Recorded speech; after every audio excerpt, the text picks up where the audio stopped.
You might have heard it said that a book in translation is a product of a dialogue between the author and the translator. But what do we say when a book actually contains dialogues between the actual author and the actual translator? And what do we say in the very particular case where that book is translated poetry? It bends the mind a bit, doesn't it? Well, your mind will continue to get bent, I suspect, in my conversation with Stephen Bradbury, who is the translator of Raised by Wolves by Amang. That is our book for this episode. It's poetry. Poetry is not really my home territory, so as always, it's interesting when I try and talk about it to a real expert, but I certainly gave it a go. So that'll be my chat, and that'll be the meat in the sandwich that is this episode. But before we get to that lovely meaty filling, we're going to have the first piece of bread, the translated Chinese fiction news, the Fig news. Now we have 4 items.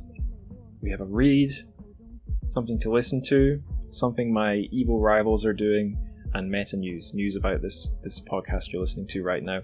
So we'll start with the reading. This is an interview between Tiffany Troy and the author Sheng Keyi about a book that actually came up earlier on the show. I talked about this one on the Beijing Coma episode. So Sheng Keyi wrote this novel called Death Fugue, which I think my elevator pitch would be, if you liked Beijing Coma, you should like Death Fugue. So if you want to know more about that book from the mouth of the author, go check out Tiffany Troy's interview with her. Second news item, this is your listening. Although you'll soon see the third news item is also listening. It's a very poddish news section today. So anyway, it's on the Sinica podcast. I know some of you listeners are also listeners of Kaiser Kuo's Sinica podcast. Well, he's interviewed someone who's stolen my limelight. Not really.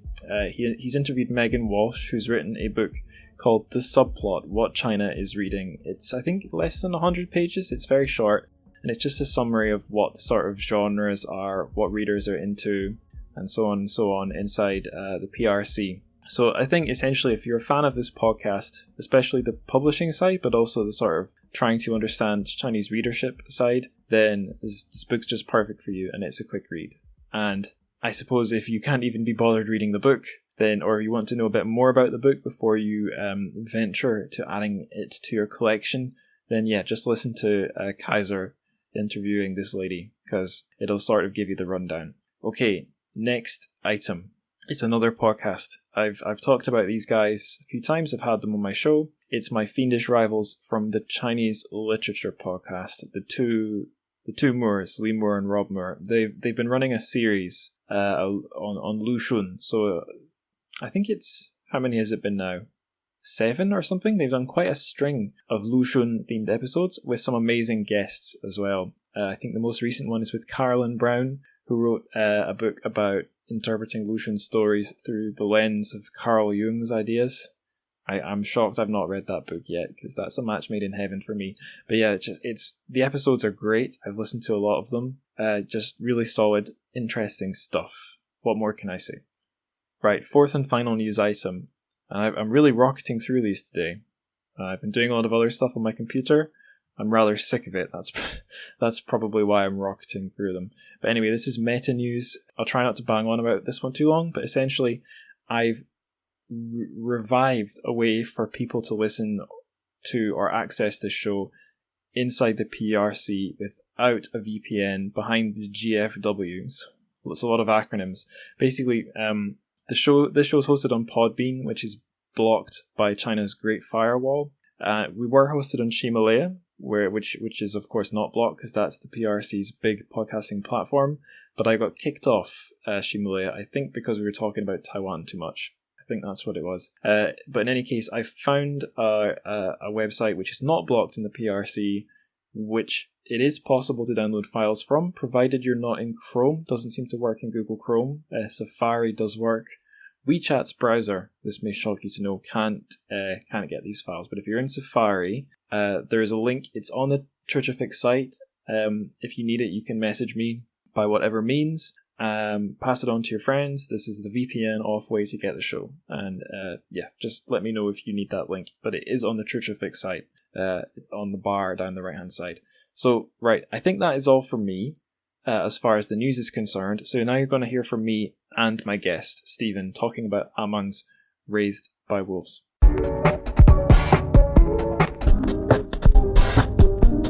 So on the show, we have Steve Bradbury, translator of Amang's Raised by Wolves. Fantastic to have you here, Steve. Can you tell the listeners a wee bit about yourself?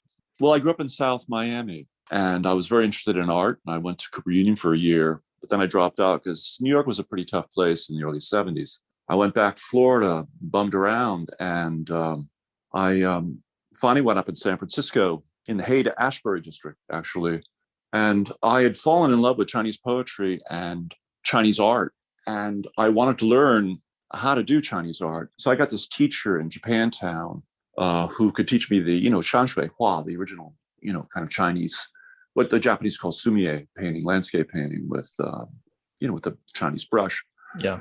And he didn't speak any English, and I couldn't speak a word of Japanese. So I went to San Francisco State University in the summer program, and I took 2 semesters of Japanese. And my teacher said, Steve, you're a pretty smart guy. You should be going to school full time, be a Japanese scholar or something like that. And I said, wow, that sounds great. And I was working as a night janitor anyway. So I enrolled in the fall as a Japanese major. And because my teacher had told me that if I'm going to be a Japanese scholar, I need to learn Chinese, I also took Chinese 101. And by midterm, my Chinese was twice as good as my Japanese. And so I switched majors. And then when I graduated, I went to Taiwan at the recommendation of Howard Goldblatt, who was my Qimeng Lao Shi, which means, the teacher would turn you on to something. And he turned me on to Chinese literature and the art of translation. And I knew I couldn't compete with Howard because he had already published some pretty powerful translations. And so I thought, well, if I can't compete with him with fiction, I could do it with poetry.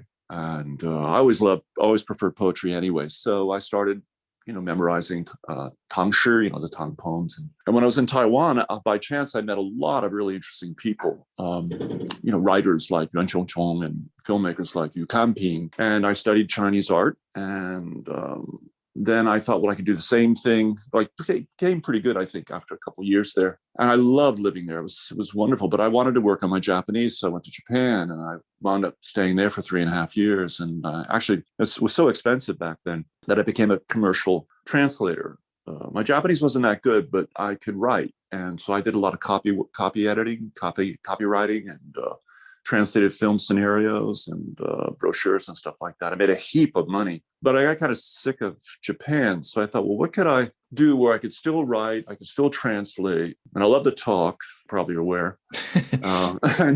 What could I do and come back to Taiwan? Because I just love that place. So I thought, well, why not be a Chinese professor? So I went to Hawaii at a time when the economy was really booming because of the Japanese investment in tourism. And the University of Hawaii English department and Chinese department had both were just awash in money.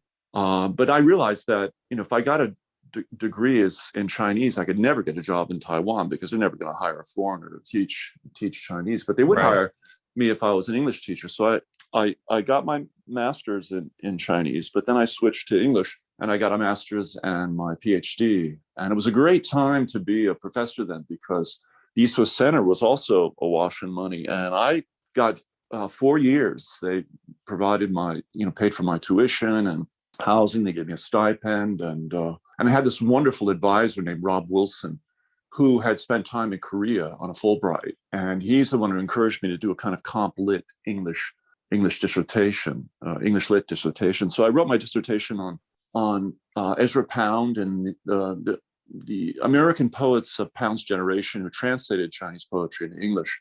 And I did a cultural studies program where I showed the relationship between their approach to translation and, what was really called, I guess, American capitalism, the open door policy. And I showed the similarity between their division of labor, where you find an English informant or a text that glosses the original version, and then you add your value added editorial skills to that text, and then you publish it as if it were your own. The same way that Apple, has all of its products made in China, and yet, people think of Apple as an American corporation. Right. So then I got a job as a teacher at one of the universities in Taiwan, Zhongang Daxue, National Central University in Zhongli, which is outside of Taipei. And I lived there for 20 years, but I wanted to get back to art. And so I quit my job in 2015, and I've been in Florida ever since, mainly doing art. I mean, I'm still married to translation, but arts is what has really my passion now. That's my life in a nutshell. Awesome. I kept thinking of follow-up questions there because there's so many interesting rabbit holes that we could go down. Here's the one I'm choosing. So you mentioned Howard Goldblatt, and Bing Bing Bing, like when I was trying to amass a collection of translated Chinese books, but just before I started this podcast, that's a name that kept popping up that was impossible to ignore. And I guess anyone who's religiously listened to the show that hadn't heard of the guy before probably knows a bit more about him too. So I think a thing that I learned fairly early on is, although he's maybe, if you like, were to rank up all the big name translators, he's maybe still the king. He's also, I guess, later in his career, and younger and significantly younger translators are now popping up more and more in like the lineup of what's getting published. So I wanted to, and at some point down the line, you mentioned generations, and you've told us an amazing story there where you've sort of been involved, or you've seen translation, the I guess post-war or late 20th century through to 21st century waves of translation of Chinese into English. Have you seen any interesting trends and changes along the way? And are you interested in the new stuff that's getting put out there by younger translators? Do you see like significant differences? And this could be for Taiwan or mainland Chinese poetry or prose or whatever. Yeah, I mean, I think the trend's a good one. There's just some really terrific translators out there right now. I mean, Jeremy Tiang, who we interviewed, Kanan Morse is just as good, I think. And the big difference I see between translation from Chinese at the time when I became first interested in Chinese poetry, which was the 70s. I remember the moment exactly. I dropped out of Cooper. I was down in South Miami at this bookstore called Modern Times, which was on the second floor. And I was walking up the stairway, and at the top of the stairs was this rack that New Directions used to give to bookstores as a kind of advertising promotional tool. And they would put all the New Direction books face out. So there was 20 books on the rack, and you could see them as you were coming up the stairs. And back then, James Laughlin was still around. He would hire these terrific designers, like one of them was David Ford, who did the covers for Kenneth Rexroth's books. And it was, in fact, one of Rexroth's books that caught my eye. It was the cover of 100 Poems from the Chinese. And I, when I got to the stairs, I just blown away by the cover. And I opened it up and I read a couple of poems in there. I was blown away by the translations. Snowstorm was one of them, and let's see, what was the other one that really took my eye was Overlooking the Desert. Yeah, Wang. And anyway, I read these poems and I fell in love with it, and I bought everything that Rexroth was up that had Rexroth's name on it. 100 Poems of the Japanese, 100 More Poems of the Japanese, his poems in the Greek and all. And it really not only turned me on to poetry, but it turned me on to Chinese art. And that's how I sort of fell in love with it, because, growing up in South Florida, which was a lovely place to grow up. But by the time I was 10 or 12, I was bored because suburban neighborhoods don't really have it's really intellectually not very stimulating. And I remember sitting in class and just in elementary school, when we had this Rand McNally globe, with the embossed continents, the mountains and stuff. And I was so bored, I used to spin that globe around and see what was on the other side of Miami. It was China. I never got to China, but I did get to Taiwan. So back then, I fell in love with Chinese poetry. But when I went to study Chinese, I was just absolutely flabbergasted that the Chinese poets did not write in free verse. And then later to find out that not only did the Chinese not write in free verse, but they wrote in fixed rhyme and meter, much like the Victorian poetry. The free verse poets, Rexroth and Widder-Bynner, Amy Lowell, and of course Ezra Pound, were sort of challenging with their free verse translations of of Chinese classical poetry.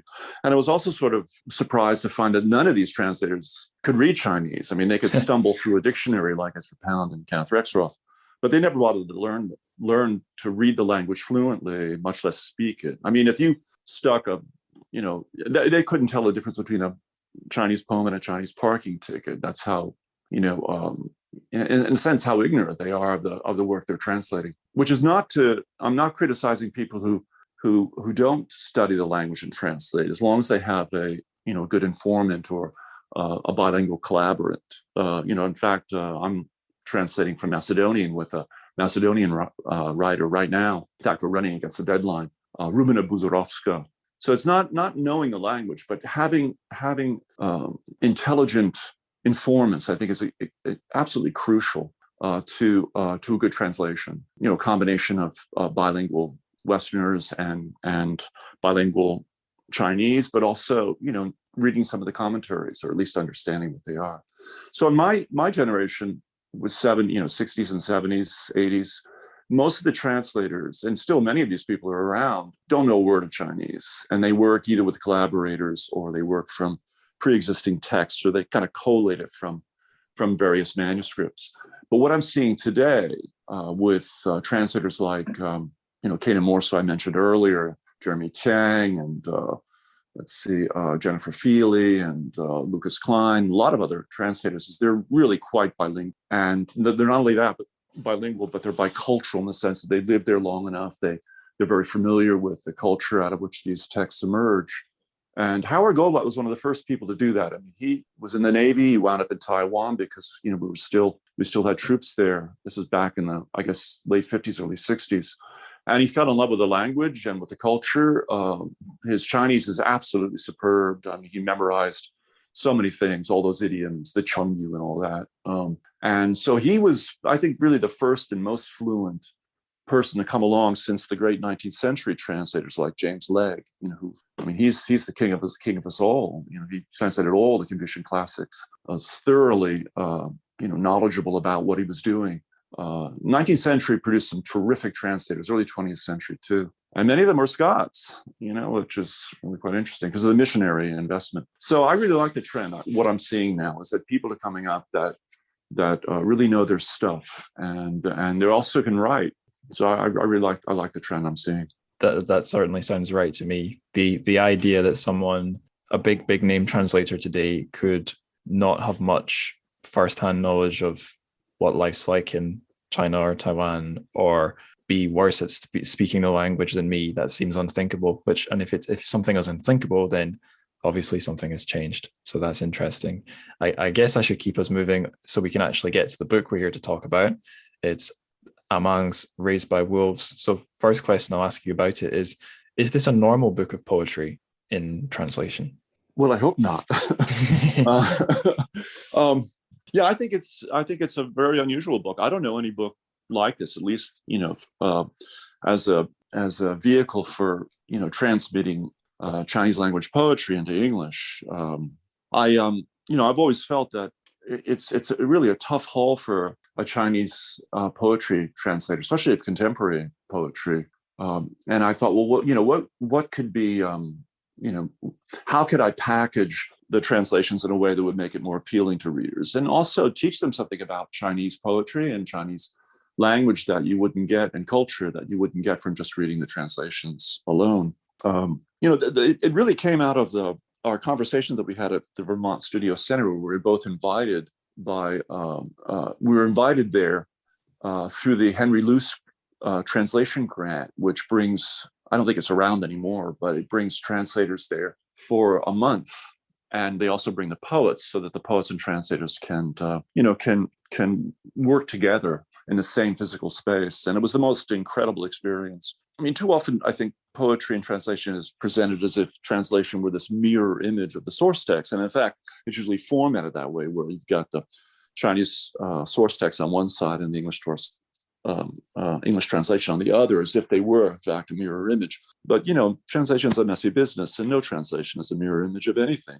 But I was also kind of prompted by the fact that, Amang's poetry, she's like a lot of poets that I translate, she's really into wordplay and musicality and stuff, and work can be difficult. And I thought it'd be a way that we could talk about some of the complexity of the texts and also the difficulty of translation in a way that wouldn't be footnotes or introduction or afterwards. It'd be a little bit more engaging. It's funny. I was up there in the woods with her. She would always, it was our practice to do the translations. I would do the translation in the evening, but it was our practice to talk them over in the afternoon after lunch. And we'd walk up to this wonderful hemlock forest up above Johnston, Vermont. And we'd go up there with wine and fresh baked bread and cheese. And, we'd talk about the translations of poems or whatever for an hour or so. And then she would do her thing. She's a photographer, but she'd also swim. I would swim. And I just started doing landscape drawings when I was there. So we just had a great time. And we'd stay until the late afternoon and we'd walk back together. And anyway, I was so fascinated by her personality and the conversations that we had, since so many of them touched on topics that were relevant to the book, either her source text, why she did something, the meaning of a difficult phrase or whatever it was. I was the information was coming at me so fast that I started surreptitiously recording our conversations. and then I thought, well, why not include some choice tidbits from them in the book itself? And she liked that idea. So did our publisher. So that's what we wound up doing.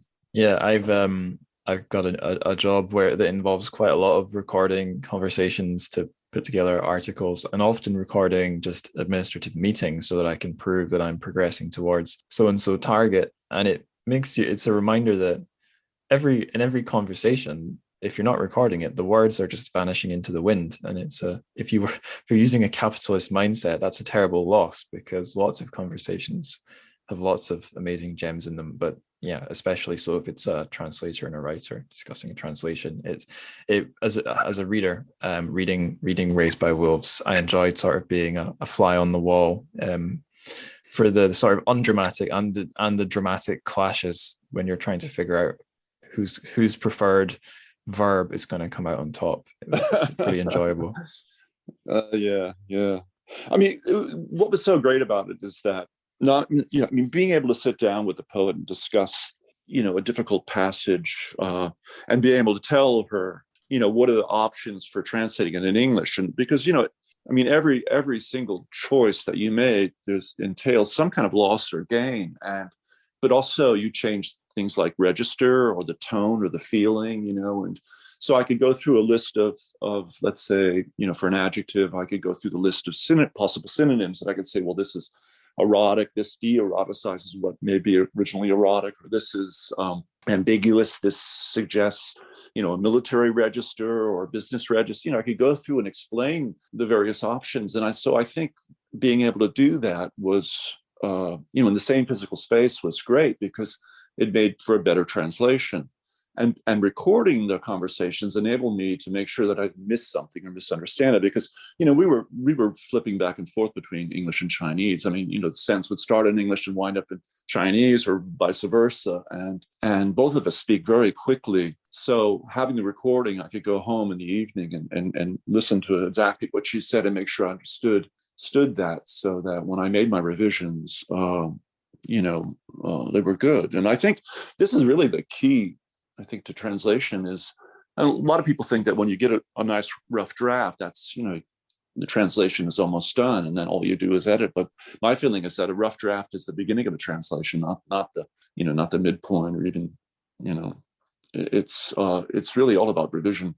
What makes good work, any work, anything good is that, rethinking cycle, that revisionary editing, process that enables you to hone. And it makes the difference between, I think, a good translation and a polished one. Yeah, I agree completely. When you were mentioning their connotations of different words, I recall that I didn't really enjoy high school English, especially not studying poetry, until I realized it's essentially all just about connotations. Everything creates an impression in your brain that points your brain towards a certain feeling or idea. That was when I realized it wasn't some logical system I had to work out. It was more that sort of associative logic. So speaking of connotations, what are the connotations contained inside Amang's poetry? Or put more bluntly, like, how would you describe it in a nutshell? God, that is such a troubling question. This is the problem with labels, is, to call anything, to give it a label, impressionism or post-impressionism or, Fauvism or whatever, it helps you categorize something and then put it on a shelf. But my feeling is, unless it's a consumer product or a book title, that, to put a label on any poem is, in a sense, to kind of kill it. Because, like all labels, it's like a conviction or a belief. It gives you a false sense of confidence that you understand what this thing is, what makes it what it is. It's hexicity, to borrow a phrase from Duns Scotus, the thing that makes it what it is, and unique from every other thing. So I'm hesitant to summarize what kind of poetry is for that reason.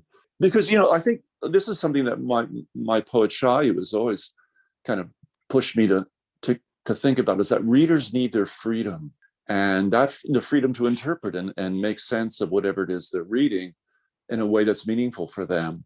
And so, my job is not to paraphrase what these poets are or what they do, but because, once you do that, then they shut off and they stop thinking critically about what they're reading. If you believe in God, you're not going to question. You're not going to put that conviction through a rethinking cycle and wonder, well, is it really true? You're just going to fall into this sense of confidence, this overconfidence, and you'll stop being curious about what it is you're doing. So I'm gonna decline to answer that question. All right, okay, that's a very Amang style move, if I'm remembering the dialogues in the book correctly. Here's how I'll approach this one then. First piece of good news is I never did a single poetry module during my undergrad in English Lit. So although I know my genre labels for film and for prose very well, I am quite an ignoramus when it comes to the sort of traditional labelings for poetry. And I'll bet a lot of the listeners are in the same boat as me. So I would never ask, for very practical reasons, I would not ask you to tell me what genre it is. I won't even try and ask you to sort of say what sort of a poet she is. I was thinking maybe I'll ask you, what is she doing or what's going on in Raised by Wolves? But instead, I'll ask you a different question, because going on a slight tangent here, my girlfriend last year or more than a year ago now finished a PhD on wolves in Anglo-Saxon Old English literature, and has been working on one book about that and then another one down the road about actual wolves. So when I told her I was going to be doing a book for the podcast called Raised by Wolves, she said, ask the guest about the wolves. So I'll do that. What are the wolves in this book of poetry? What's going on there? Why is it called Raised by Wolves?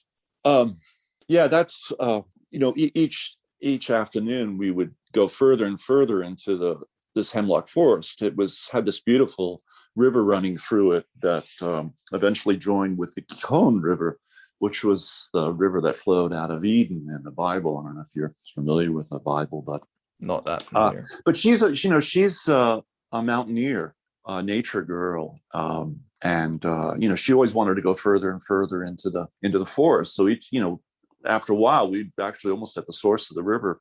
It's a 40-minute walk up in there, and then to go in the woods for another 20 minutes. And she often went barefoot when she was there, and all these hemlock seeds and ragged stones and stuff. And I said, how do you walk around barefoot? And she said, because I was raised by wolves, láng, yǎng. And so I said, you should write a poem about that subject. So she didn't write a poem when she was there, but when she was in Scotland at a writer's residency, she did. And that was the last thing that I translated in the book. And when that was done, I realized that the book was done. And so that's when we sent it off, and it became the title poem for that. One of the reasons why I wanted to include the conversations is because I think Amang is just this extraordinary human being. And, I wanted readers to get to know this extraordinary woman as I have, to get a glimpse of what makes her tick, what compels her to write, what distinguishes her from, everyone else. And I think the conversations help to do that. The poetry gives some of her personality, but I think the conversations help to flesh that out. She had a really hard scrabble childhood and a very difficult adolescence. And, she's a tough character. She had to go through a lot of stuff, and she really got her act together. But there's still this wild side to her. And speaking of wolves, there are no wolves in Taiwan, but there are these, for her, a wolf is a kind of a symbol, it's a demon. So the wolf that's there is in her imagination, in her mind. And I guess it's coming out of fairy tales, for example. I think one of the reasons why that she wrote Raised by Wolves is she wanted to draw on that kind of fairy tale, Brothers Grimm kind of childhood that she had. As you were spelling that one out for me, it occurred to me that wolves are animals, and something animals have in common with texts in the way you were describing them, in that it's best not to try and shove them into a nutshell. If you approach an animal directly and too quickly, the animal runs away.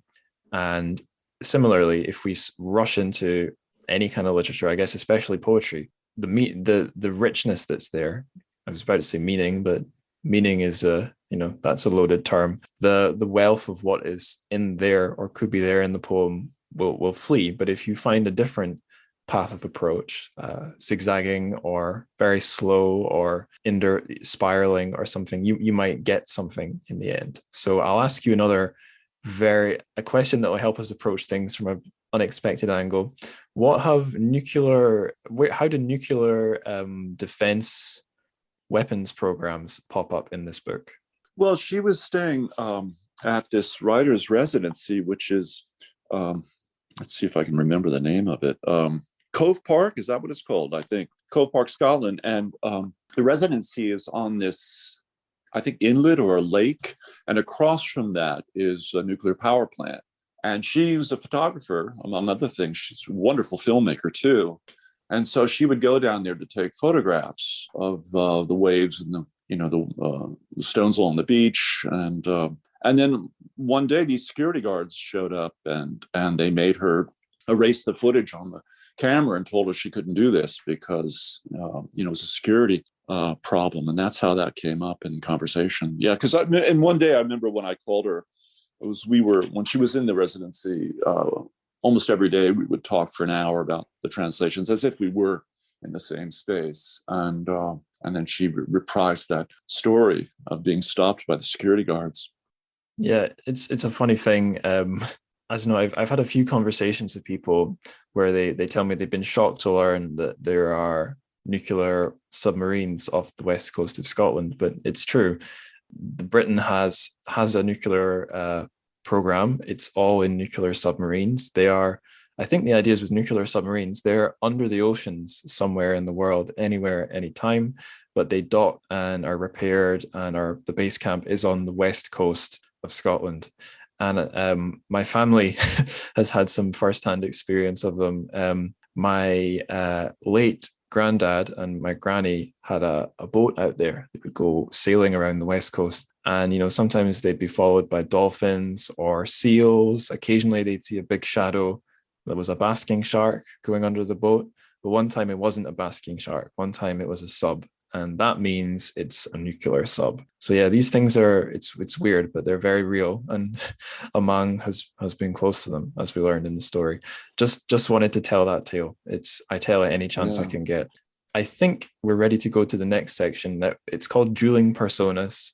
We've already sort of hit on why it might be called that there are dialogues between you, Steve, and Amang in the book.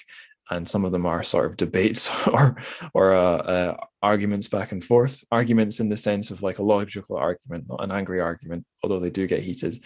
But aside from like that surface level, I want to ask you a question about your persona as the translator, because it's not so often a translator will sort of feature so prominently in this thing that they've translated. So what is your persona as the translator in the book and your persona as the person as well?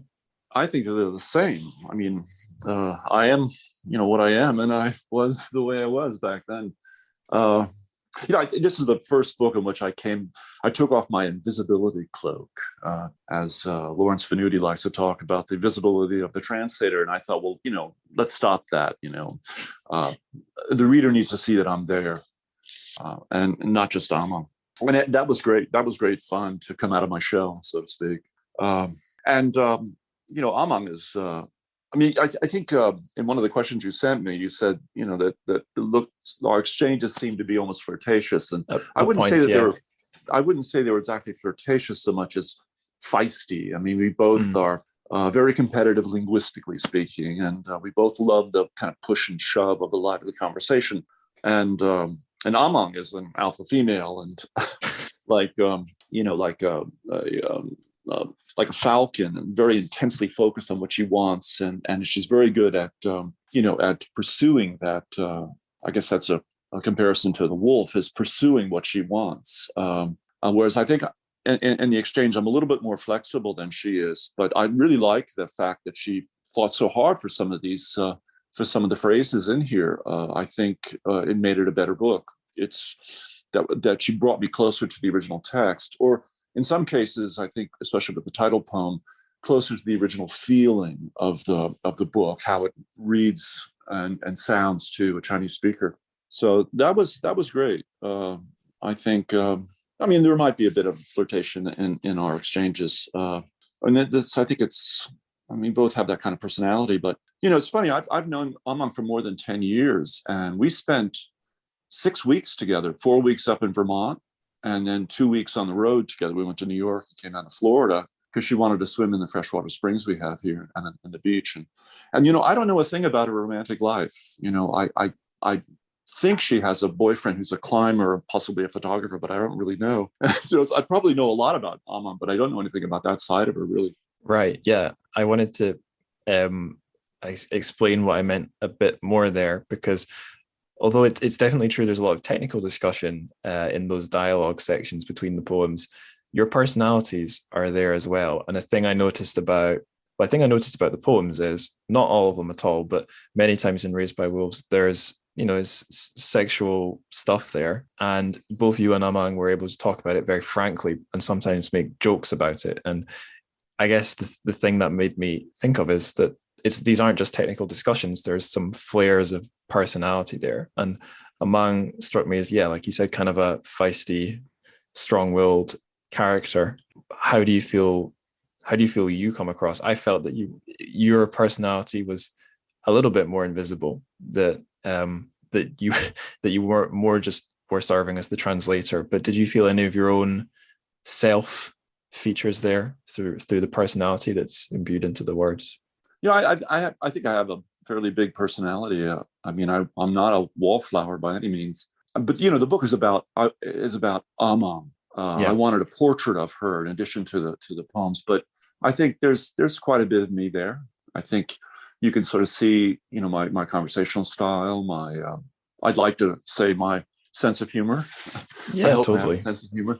It was a funny book at many points, mostly because of the dialogue. And I think that helps. Humor is a wonderful thing because it helps to disarm people and make them relax. And I think that's very crucial to any frank discussion of any subject. Is they have to feel confident that I'm not going to, take the information that they give me and use it in any destructive way. I think of all the translators I know, I think I probably have the closest relationships with my authors. They're all close friends. We work very closely and we stay in touch. And I'm not just their translator, but I also try and, help promote their work and, I let them bend my ear.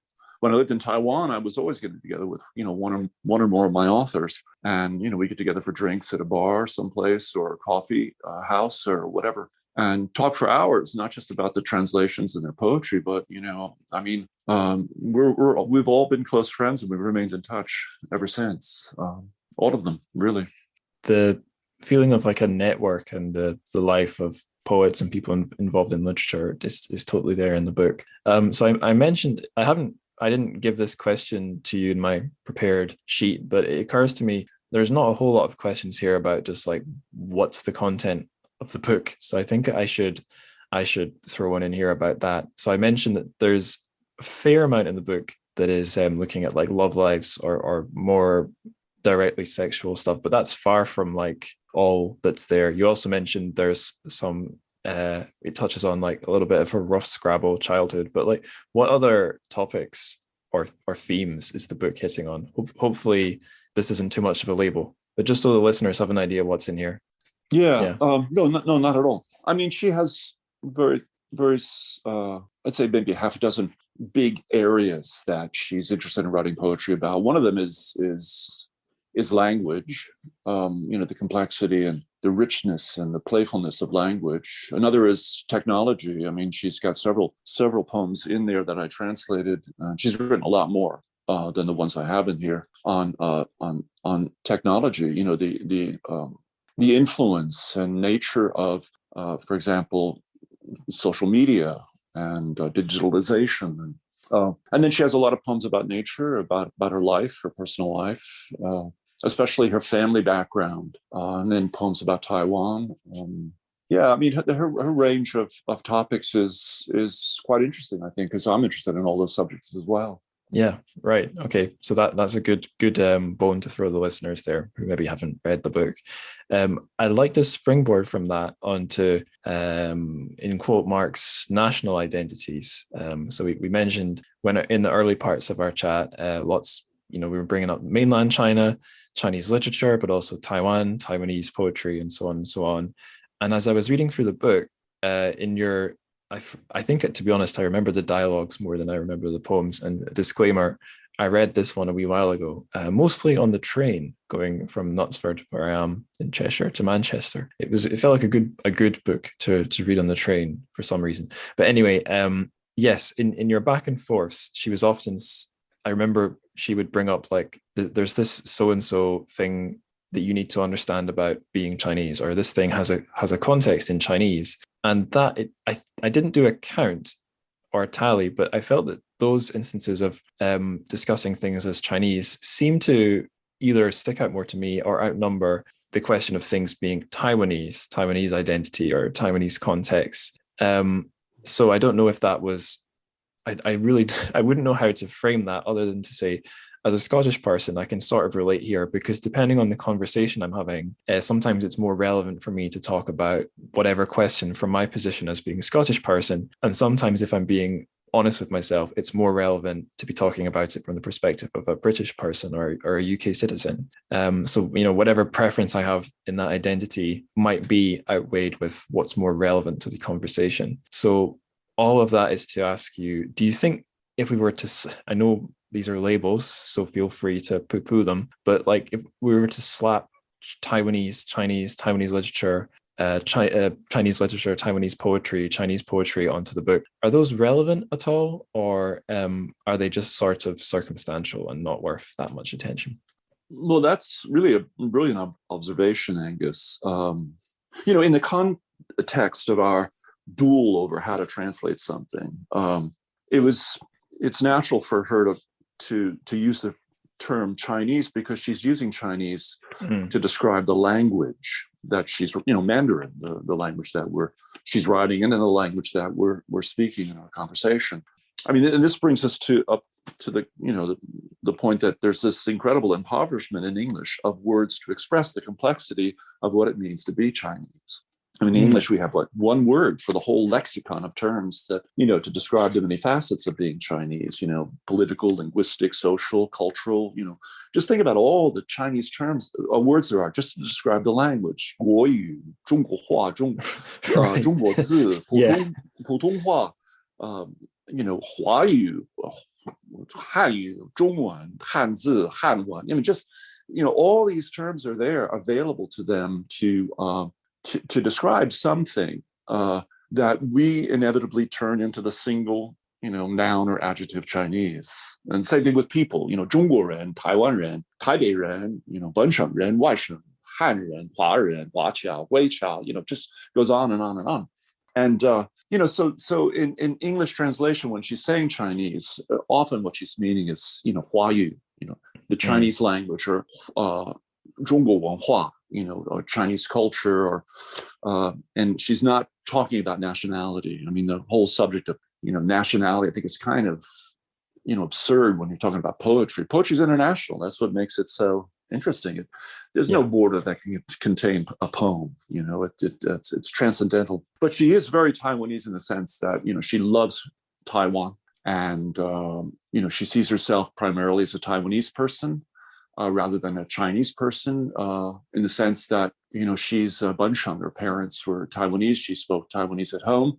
And it wasn't until she went to school that she started using Mandarin. And she deeply identifies with the notion of Chinese cultural tradition, the going back to the Confucian classics and all. I don't know if that answers your question or not. Yeah, I think that's the common sense answer I was expecting. I mean, to your point, here we are speaking in English. Neither of us are English. So if listeners can't get their heads around that, I don't think I can help them anymore. Yeah. My dad was Canadian. He was Black Irish Canadian.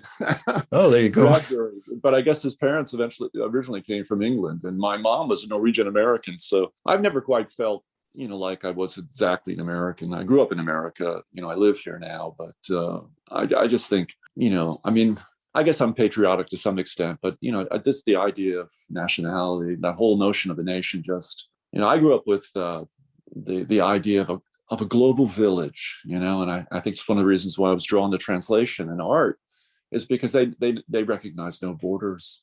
Mm-hmm. Yeah, amen.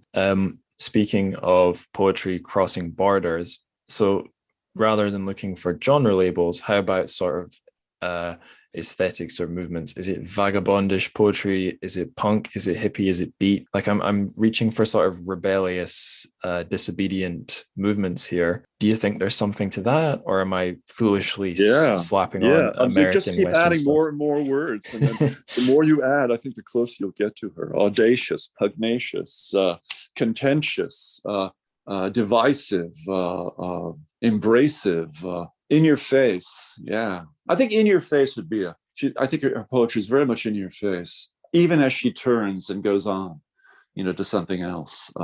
She was raised by wolves. Okay, and on a technical level, what makes it in your face?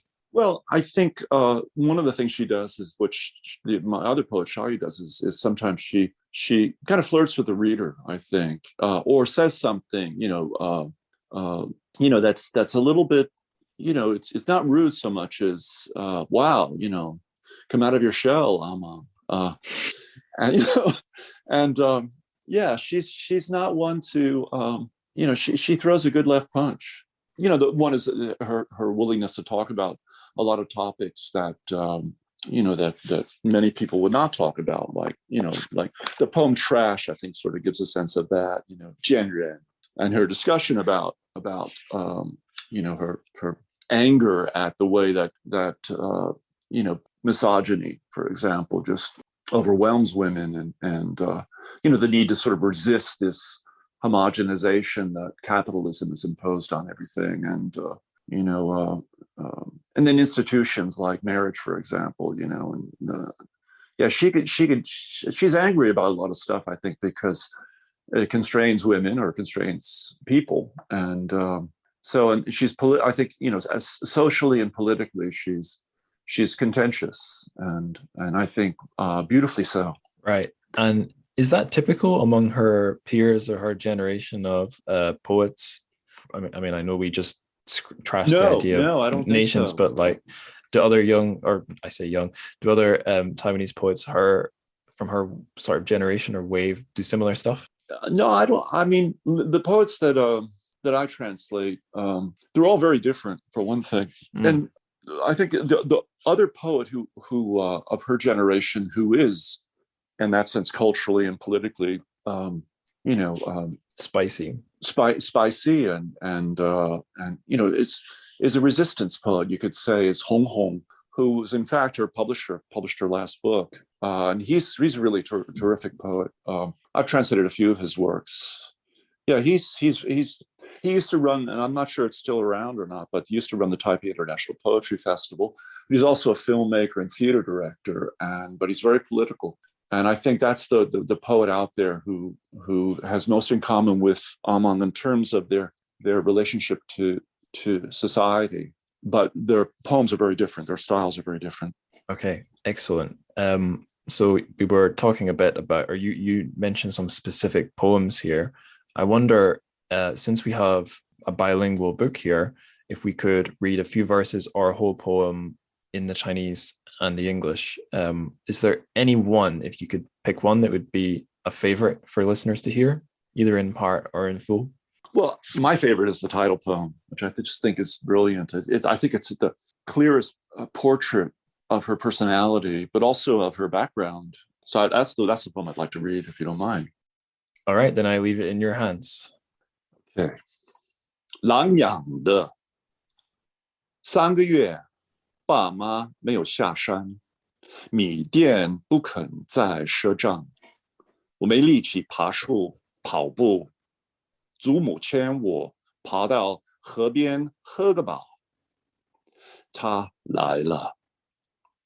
很小的时候，我摸着天，摇摇晃晃，正在学走的女孩，倒影在她眼里被云包覆，那是我。她从山上的大岩块跳向海边的乐滩，给乐石带来火，海水发烫，祖母的床也整晚沸腾。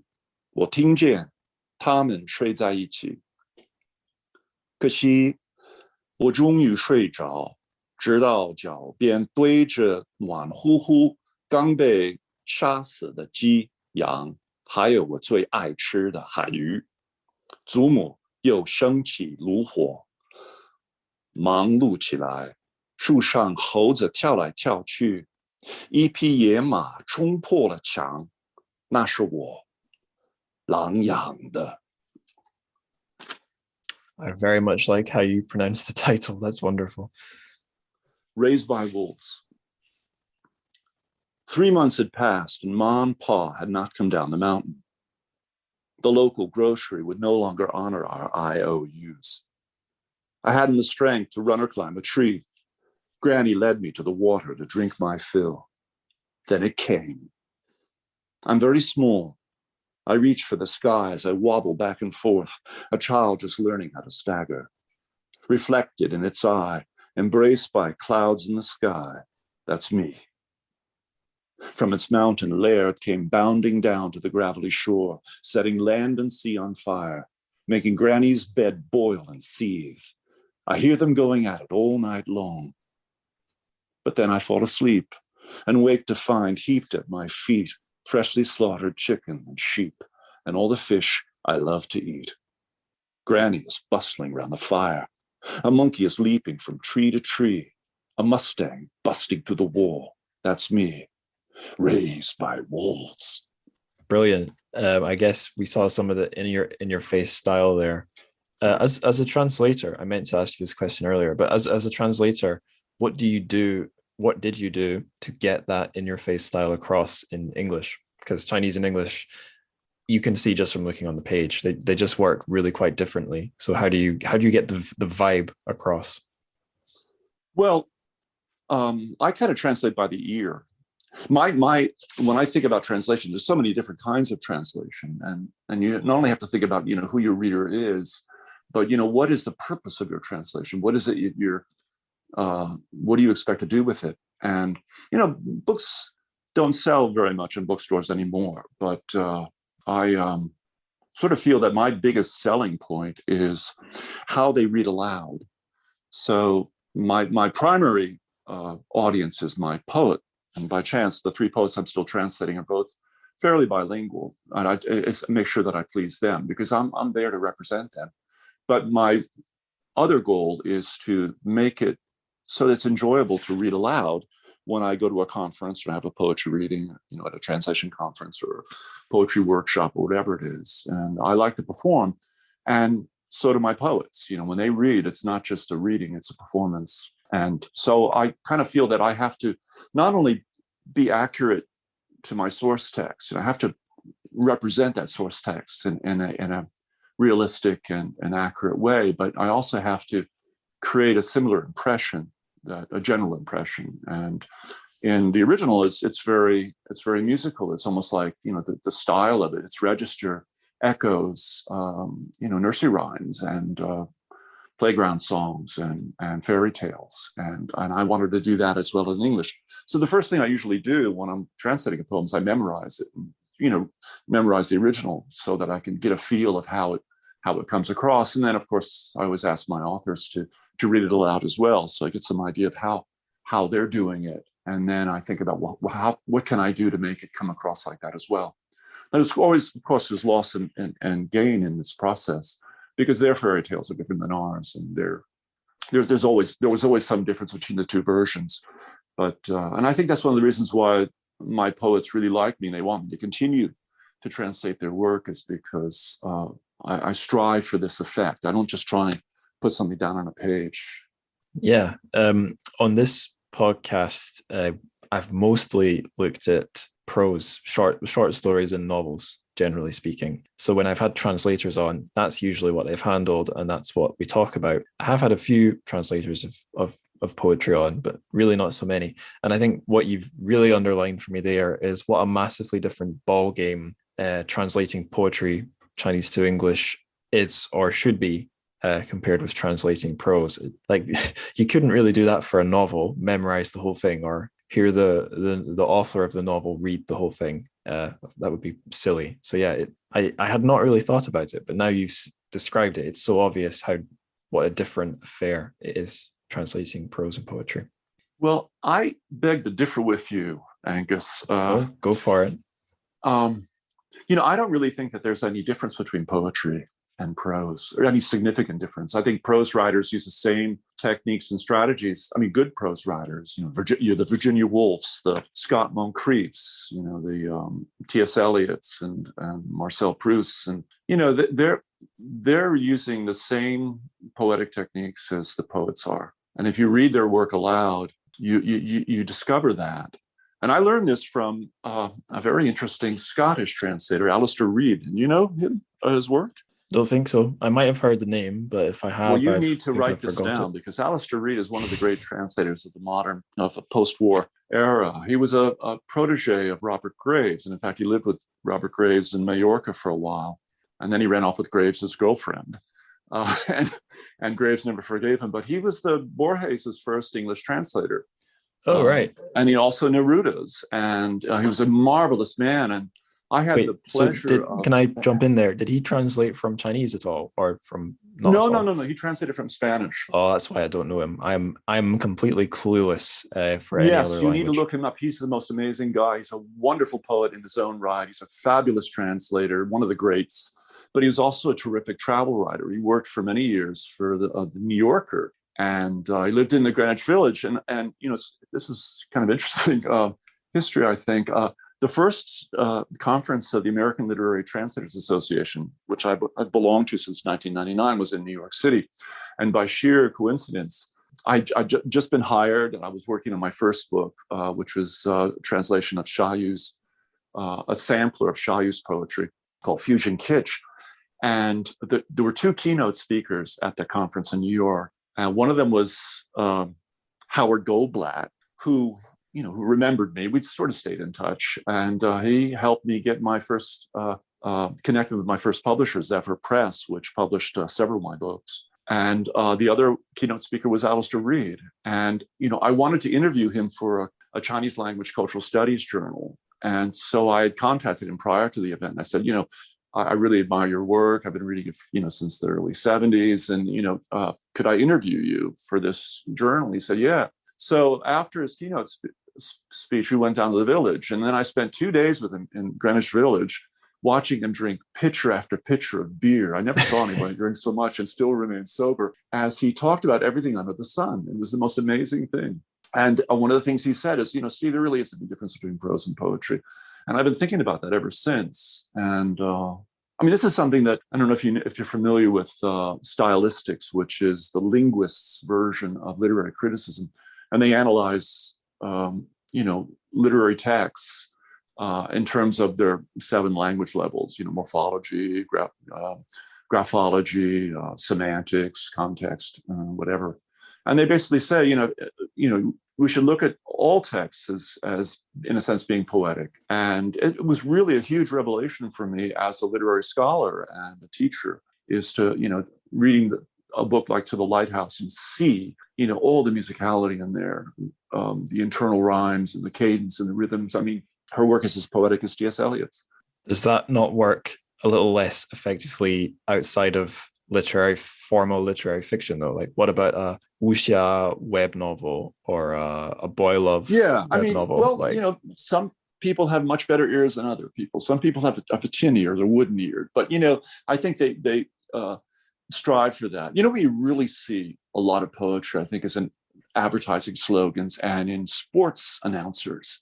The titles to essays. Copywriters. They're almost always a pun, and there's always some internal rhyme in there, or they're alluding to some historical phrase or idiom or whatever. I mean, I think this is one of the problems for many of the poets of many of the translators in the past. And it's not true, I think, for the younger translators coming up, who many of them who, like Lucas, for example, he went to high school in China, so he's got a lot of the culture in him, is the absence of a childhood in the language you're translating from. I mean, Eliot has that term, what does he call it? A auditory imagination, which is, if you grew up with a language, it's in your culture and in your ear. If you hear it before you see it, its relationship to you is very different than reading something off the page for the first time. Because language reaches down not only into the very deep layers below your conscious levels of thought and feeling, but they also reach out into the culture at large, subtle texts and contexts. And I'll give you an example of that. I remember going to this. Again, it was the American Literary Translators Association conference. It was in a different town. And there was this medieval translator named Dorothy Gilbert who was reciting at this event we called declamation, where you have to memorize, either a source text in a foreign language or memorize an English translation of it. And then you perform it in front of all these translators. You're not allowed to have a crib sheet or anything like that. And she started to recite the opening lines to Chaucer's, prologue to the Canterbury Tales, and which goes, "When that opera with his shores socht the droch the marched person to the road." And she no sooner got to that second line than like half the people in the audience began reciting the Middle English with her. It was the most amazing thing to see, including me. And the reason was because, all of us were forced to memorize the first 16 lines or so when we were either in high school or in college. I mean, this is a while ago. I don't think they do this anymore, but and it was phenomenal to see everybody, because it's hardwired in their muscle memory. And then, when things are that way, then they are hardwired in your memory because you have a childhood in the language. Then when like when I hear the opening lines to, like T.S. Eliot's The Wasteland, which kind of echoes Chaucer's line, April is the cruelest month, breeding lilacs in the dead land.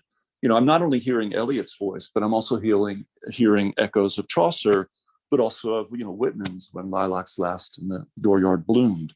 So, that's that kind of richness of the orality and the musicality of the language. And I think that's what, many translators, prior to the new generation miss. Someone like Jeremy Tang, who grew up in a bilingual, educational system, he has it all. It's all up there in his head. And so his understanding of the associative networks of text is very, very rich. And I think it's true also for several other translators as well. I'm sorry, I think I went on forever. Right. We've wandered down a path here to new territory. I was just thinking, what's hardwired in my brain from my literary childhood? It's probably the voice of Stephen Fry reading the Harry Potter audiobooks. I wasn't really reading Chaucer as a kid. What an incredible! I mean, he's so learned. Did you ever read his book on the Greek poets? I've read precisely 0 Stephen Fry books. Oh, you should. He's quite brilliant, actually. Yeah, no, he's an interesting fellow. He's definitely made for a vocal medium. Speaking of vocal mediums, dialogues. Can I tempt you to read one of you and Amang's dialogues, or would you rather not? Shall I start? Okay, so let's clear up what we're doing here. Are you going to read your parts, and then I'll be Amang? Why don't I just do both? Yeah, go have for a it. voice in my head. Oh, okay. Yeah. So anyway, I'm asking her this question about one of her poems, and I have a question, Amang. Why all the periods in that long list of appliances and garbage and stuff? And she replies, to slow the reader down, to isolate the words. Each one of those things has its cache of secrets, a source of mystery that deserves individual attention. I thought you were a poetry teacher. I'll pretend you didn't say that. Why the reference to minus 17 degrees Celsius? She's talking about the poem GPS. Because that's the coldest you can make a freezer go. Really, I didn't know that. You should read more science, Steve. I'm too busy cleaning up your garbage. Speaking of which, you sure write a lot of poems about garbage. And then she replies, it's everywhere. You can't get away from it. Finish trash, trash being the title of the poem Janren. Janren is, then we have this discussion of that poem and the difficulty of translating it. Okay. So then I come up with the translation of that poem, which I call Trash. And she says, I like it. I'm glad you do, but I got to tell you, I'm still a little confused. She says, about what? And I say, time, the great leveler, about why you find time so sexy. That's one of the things she says in the poem Trash. And she replies, because it's mysterious. Mysterious things are always sexy because you don't know what they are or what they're capable of. Like a good-looking guy you meet in a bar, or like those fragments of Greek and Roman statues you find in museums. You can't quite believe in them, but you can't help admiring them because they're so beautiful and ancient. At the same time, I hate time. I hate all those big abstractions, like social harmony, family, marriage. Most of these ideas are only made by men to enslave women anyway, and men themselves too. Like the idea that you can only love one person, have to love them forever. Forever is bullshit. There's only the present. Come out of your shell, Amang, I say. I'm not joking, Steve. Ideas like this make me wish I lived in prehistoric times, before the invented time. The problem is, if you only live in the present, you're little more than an animal. And I say, aren't you contradicting yourself? Of course I contradict myself, Steve. I'm a poet. You sound like Walt Whitman. And she says, I don't sound like anyone else. But what you say is a contradiction. You know that, right? I don't know anything of the sort. Look, Amang, first you say that time is sexy and exciting, then it turns you on, and now you're telling me that you hate this idea, that it's basically a form of power designed to enslave, and she cuts me off. That's not a contradiction, Steve. That's how power works. It's because these bullshit ideas are so sexy that we allow ourselves to be enslaved. And that's why in the poem, I invite other women, men too, to get trashy, to do all the things that embarrass people in power, to ignore all the rules about how you should act. It's the one form of resistance they really don't know how to deal with, to laugh in their face. So that's our conversation. Anyway, you can see her personality. She gets pretty intense sometimes. Yeah, but it's great fun. You know, I mean, we don't really have arguments. We have more or less understandings that are very pugnacious. Dialectically reached, I guess, back and Yes. forth. Yeah. So we had some interesting keywords there, which leads me quite nicely to the next question. First, in our miscellaneous section, the fun section, it's a word of the day. Could you suggest a Chinese word of the day for this book? Yeah, well, I think the title, láng yǎng, raised by wolves. Láng is the Chinese word for wolf, and yang is the Chinese word for to be raised by. So láng yǎng de. Marching swiftly on to our next fun question. Which piece of music would you pair with this text, Raised by Wolves? If you could pick from any in the world, which would it be? Yeah, a good question. I don't know if you remember reference to Lisa in the dialogue, in the conversation. She comes up several times because she's a translator from Spanish, my best friend and a translator from Spanish. In fact, she won the National Translation Award for her translation of a collection of poems by the late great Argentinian poet Juan Gelman. And we've been friends. We met at Alta. We've been friends for 15 years. And we always run our translations by each other because she doesn't know any Chinese and my Spanish is very minimal. and we give each other kind of our editorial feedback. And so I don't publish a word that I don't send by her, to get her feedback on, and she's the same. But she's also a wonderful musician who around 2013, 2014 started composing her own songs. And she just came out with a new CD, her first CD called Awake, which is really quite wonderful. She's, I guess if you had to put a label on her, it would be alternative folk, but that doesn't quite cover it either. Bossa Nova, but also, her work is really quite unique. And anyway, she had a couple of videos that go with this thing that you can find on her website. And one of them was made by Amang, because Amang isn't just a poet. Oh. She's a wonderful poetry video maker. And in fact, she's made quite a few videos for poems that were included in the book.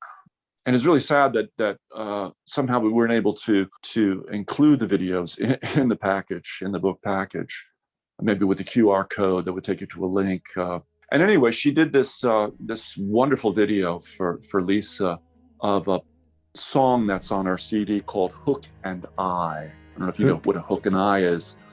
Hook and eye. Yeah, it's a kind of a lock. You find it on clothing, like a button, for example, with a loophole. That's a hook and eye, but you also see a lot of it in sailing. Day is dawning, lightness is calling, such a lovely haze. While I'm lolling, rains begin falling, washing me away.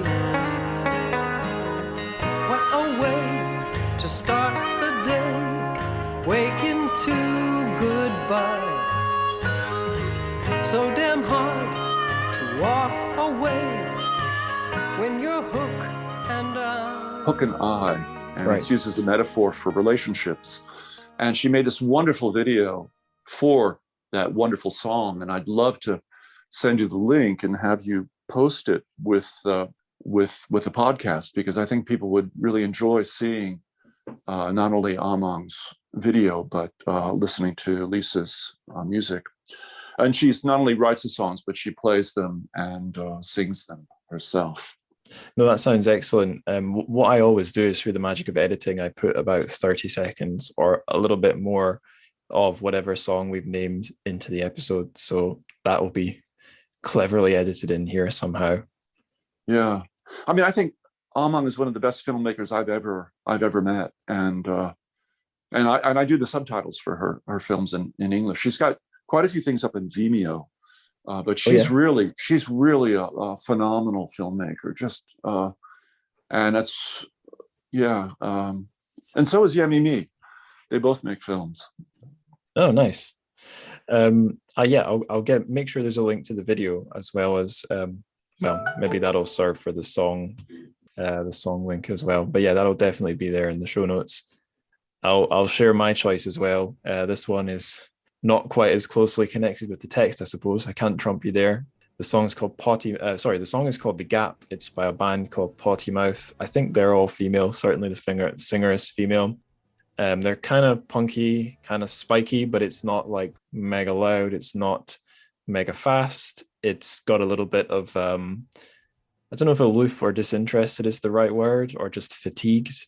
But it's the general sound of this song is, I'm imagining someone who's having a go at me and is sick of my shit, and it's in your face, but it's not loud, if that makes sense. So I figured that was the best pairing I could think of from my own little internal library. Well, I look forward to listening to it.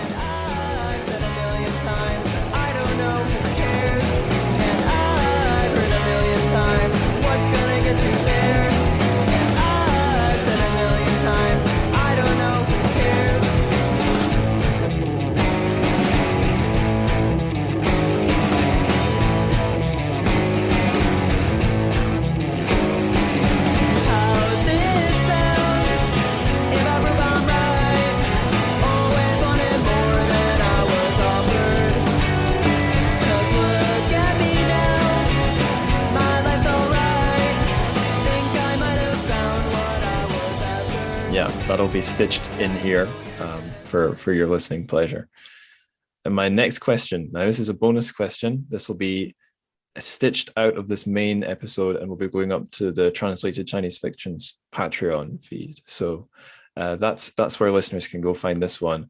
This is a big question. Hopefully you're up for this one. Who, in your very own opinion, would you say are the greats, could be modern, could be classical, of Chinese language poetry? Yeah, no, I had very early bedtimes as a young kid, and it wasn't actually possible. I thought I had a sleeping problem, but actually I just wasn't tired. So they bought me sprays to help me sleep, but it's like, no, I just need to be a little bit more nocturnal, because yeah, if you're not tired, then you're not ready to fall asleep unless there really is a problem. So yeah. We've really wandered away from the book, but I think that's okay because we're reaching the end of the interview here.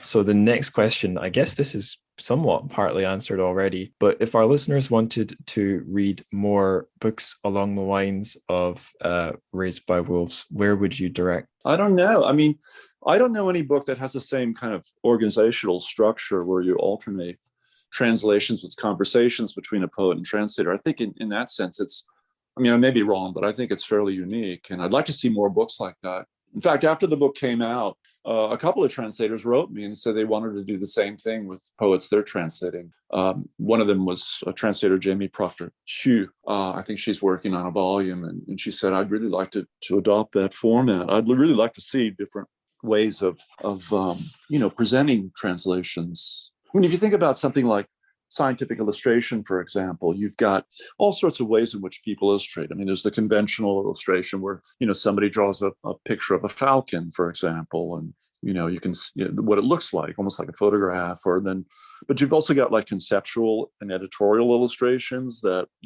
use creative imagery to tell a story or represent a topic that is difficult to portray literally.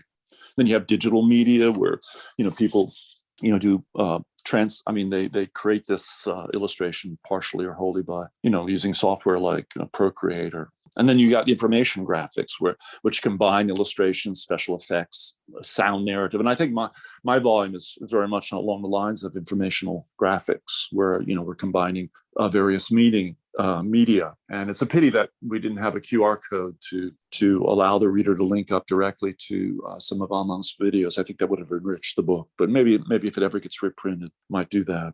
You also have like technical illustrators, do like, for example, they do these precise line work drawings that enable someone to design or assemble or repair or, understand what they're doing. And of course, you've got things like field sketches where, people go out in the fields and they draw stuff from their, the perspective at which they're looking at this thing.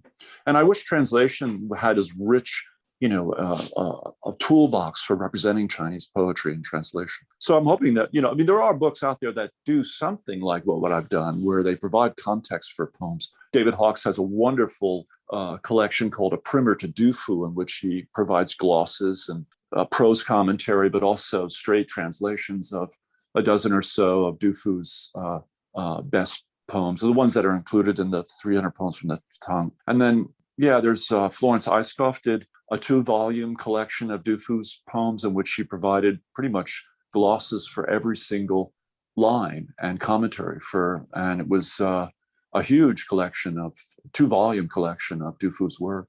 So I'm hoping that, other translators will be inspired to come up with their own and interestingly engaging, formats for doing, what I did. But right now, I don't know anyone that's doing quite what I did. Well, you've made me remember something you said earlier. Earlier, you dropped the phrase global village, and I learned not so long ago the guy who coined that phrase is Marshall McLuhan, who's coined a maybe more famous phrase. Medium is the message, which is a tricky one to interpret, but feels relevant here. Actually, what he said was the medium was the massage. Right. And most people, though, they understand it as a medium is the message. But in a sense, they're kind of the phrases are synonyms of each other. But the massage, meaning you're basically, you're not just, the medium is not just what you're looking at, but it's massaging you. And in a sense, it's not stultifying you. It's lulling you to sleep, I think is probably what he meant by that, although I'm not quite sure. It is a very open-ended phrase. It's been a long time since I've read McLuhan, and I may have forgotten the context in which it was written. Yes, I guess we could have gone down a whole rabbit hole there about different mediums for delivering poetry, but maybe we can save that for next time. I guess for me, if I would direct listeners anywhere, podcast listeners could certainly look to another book that the publisher, Phoneme, who've since been acquired by Deep Vellum, but I believe it's the same team or same people. They've got at least one other book of translated from Chinese poetry out there that I covered really early on in my podcast, The Wild Great Wall by Zhu, which doesn't have a dialogue between himself and the author, Dong Li. I think there is an intro from Dong Li, but the relationship of the poet and the translator has a similar sort of backstory where they met, possibly also in Vermont, but certainly at some sort of a workshop or an institute or a place sort of designed for them to have some meeting or collaboration.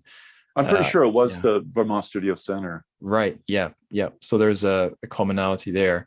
I think I got the impression Zhu and Amang have very different personalities, although maybe there is some commonality, like a lone wolf thing. But yeah, that's a good one for listeners, because you've not only got a book to go enjoy, there's an episode with the translator you can enjoy as well. So that's where I would point listeners. Yeah, I'm glad you brought that up. I completely forgot about it. Yeah. Right. That's a good example. Mm-hmm. Okay, and our final question, what are you reading just now? What am I reading? Well, in English, I'm in the middle of Macbeth, which I'm reading for the umpteenth time because, the Denzel Washington version came out, and I wanted to be able to compare the two. I'm a big Shakespeare fan. And so that's, and then I'm reading this wonderful book called The Undressed Art, Why We Draw, by the naturalist Peter Steinhardt, whose his hobby is life drawing. And that's my hobby as well. I mean, I quit my job in 2015 and came back to Florida so I could get back to art. And in fact, I have a big solo show, the first show they've had in 2 years at the Santa Fe College here in North Central Florida, where I live. And it's basically a kind of anthropological study of the whole phenomenon of life drawing, its history, the culture, the economics, the life drawing seen from the point of view of the model as well as the artists, and the history of life drawing and perspective, and what, and seeing, and the difference between children's drawing and adults drawing. It's just an absolutely fascinating book, and I'm reading it too. I think it's for the fourth time. Chinese-wise, I'm reading two things. One is I'm reading this commentary published by the Sanming Shuju in Taiwan. It's an annotated commentary and translation into modern Mandarin of the I Ching, the classic Book of Changes.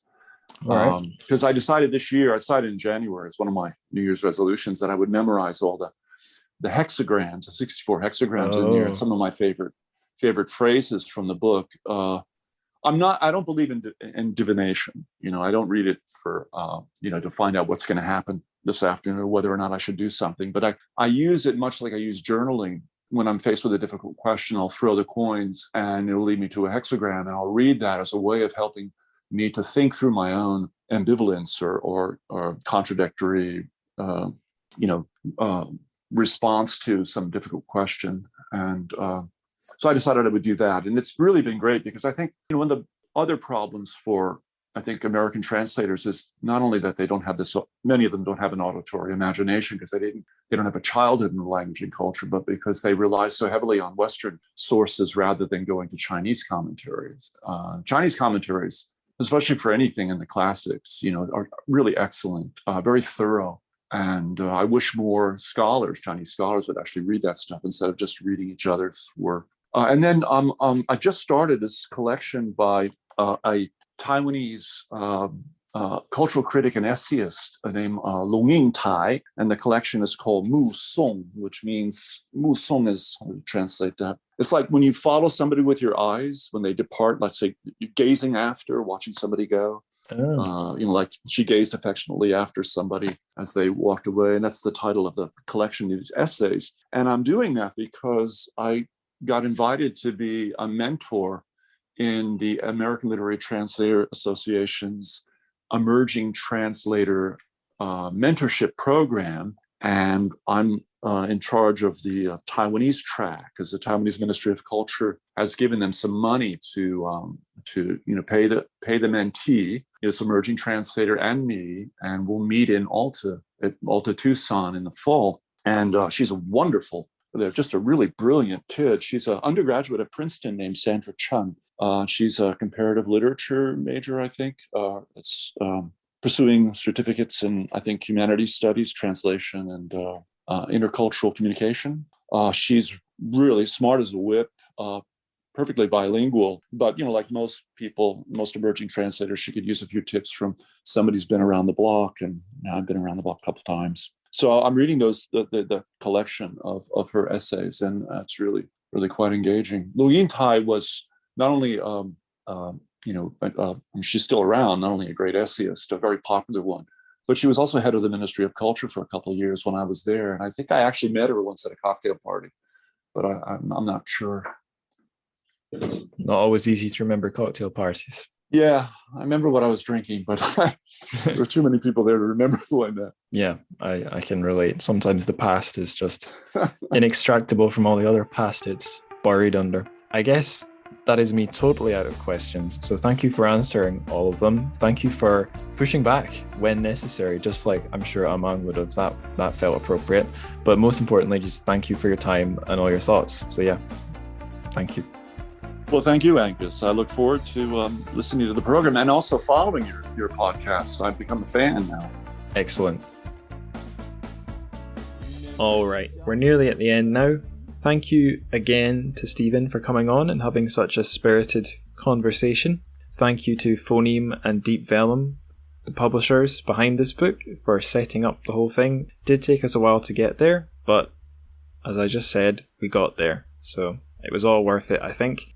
And it was nice to just have a chance to read the thing as well as to talk about it. It was, like I said in the interview, a great read on the train. If you're looking for anything to read on the train, I recommend Raised by Wolves. I don't know why, it just worked. I guess I'll rattle off the plugs, then I will leave you guys alone to go about your days. So the big plug I want to push today is the Patreon. I don't just put the bonus questions up there. You may know that I record about half hour, sometimes 50 minutes, sometimes 45-minute solo thoughts on what I've been reading up on there. Basically, if it's anything China related, be it translated Chinese lit, non-fiction, whatever, maybe it's not translated at all, maybe it's written in English by, who knows, a diaspora person or an academic writing on China, whatever. If I read it and it's relevant, I put it up there. If I watch a Chinese movie, I talk about it for about half an hour and put it up there. There are more episodes on the bonus feed than there are on the main feed, has tallied up to, must be hundreds of hours of content by now, and I keep making new stuff. Often, I would say probably, more regularly than the main feed. You're getting a new thing up there every 2 or 3 weeks, sometimes every week. I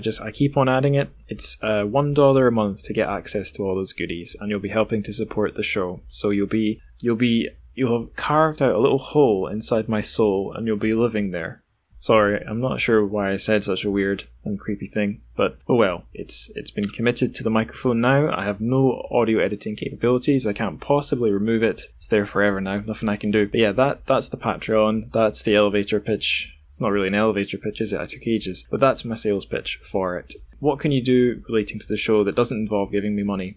Lots, in fact. You can give feedback or just follow for updates via social media. We've got a Discord channel. There's a link for that to join that in the show notes. There's also links to the Instagram, which is at Trchfic, TRCHFIC.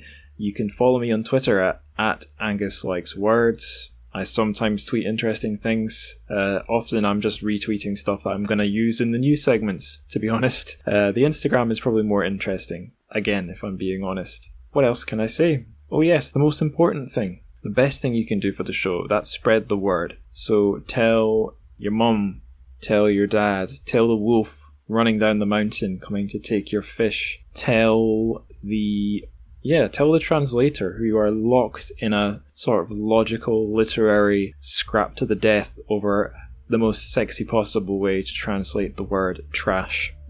Tell that translator and put him in his place. And until you've done that, 再见.